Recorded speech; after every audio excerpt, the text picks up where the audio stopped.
Bonjour et bienvenue dans une nouvelle vidéo d'analyse, review et théorie. Aujourd'hui, nous nous attaquons au jeu Exit 8.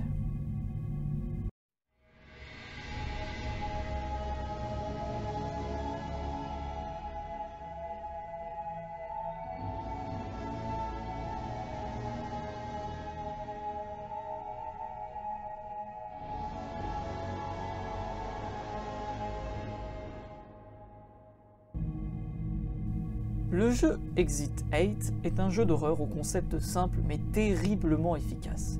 Vous devez traverser 8 tunnels d'un métro japonais et différencier les couloirs avec des anomalies. Avant de sortir, il faut que le couloir soit sans anomalie.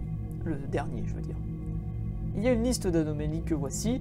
Je ne vais pas entrer dans les détails car toutes les anomalies ne sont pas importantes pour théoriser, mais vous les avez sous les yeux. L'histoire du jeu, bien que cachée, semble exister, et aussi perturbante, bien entendu, tout reste au stade de théorie. Déjà, parlons du protagoniste. Il pourrait s'agir soit d'un prisonnier, soit d'un volontaire. Peut-être que le biome dans lequel le protagoniste se trouve est probablement un lieu de test, où des anomalies sont étudiées, certaines sont innocentes en apparence, comme les affiches de cigarettes, ou la ligne au sol. Malgré les apparences, le protagoniste n'est pas seul. Et je ne parle pas du mec qui marche. Il est sûrement une IA placée ici pour observer, comme les caméras. Son téléphone lui permettrait sûrement de joindre un rapport du couloir qu'il vient de traverser. Bon, après j'ai dit que c'était une IA, mais bon, c'est probable et je ne pense pas. C'est juste que j'explique toujours pas son anomalie sur le visage. Mais on va quand même partir du principe que c'est une personne. Il y a donc d'autres entités manifestées par des anomalies, dont l'homme camouflé sur les murs, mais aussi et surtout par cette fille, présente sur une affiche, et derrière une porte. Peut-être elle aussi piégée ici, comme notre protagoniste. On pourrait même imaginer quelque chose où le protagoniste serait lié à cette personne, sa petite amie, sa sœur, sa pote, je ne sais quoi, et qu'il serait rentré dans ce lieu pour la retrouver. C'est encore au stade de théorie.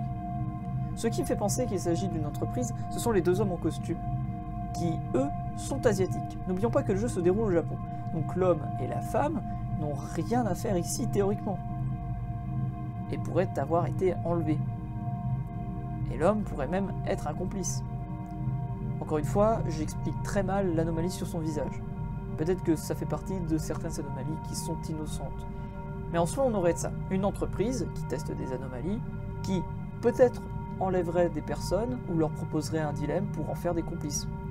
Soit ils travaillent pour eux, soit ils ne veulent pas et donc ils deviennent des sujets de test. D'ailleurs, le liquide noir, lui aussi est étrange. Il pourrait être un carburant où se trouverait l'espèce de simulation ou le lieu dans lequel se trouve notre protagoniste.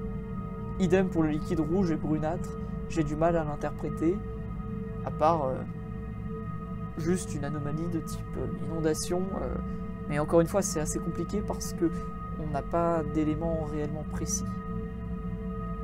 Dans tous les cas, en vue de la fin du jeu, le héros semble sortir du couloir et avoir réussi ce fameux test. Couloir, d'ailleurs, qui doit être sans anomalie, comme si le but était de résoudre le problème des anomalies et de terminer sans anomalie pour les garder peut-être à l'intérieur de ce bâtiment, ou de cette enceinte, de ce lieu, quoi.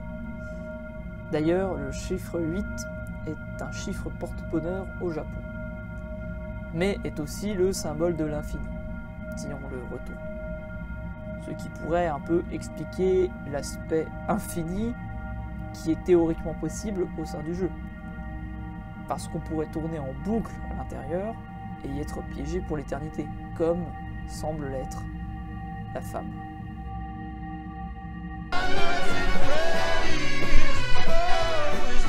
Bonjour, laisse un commentaire, laisse un like et abonne-toi à la chaîne. Allez, au revoir.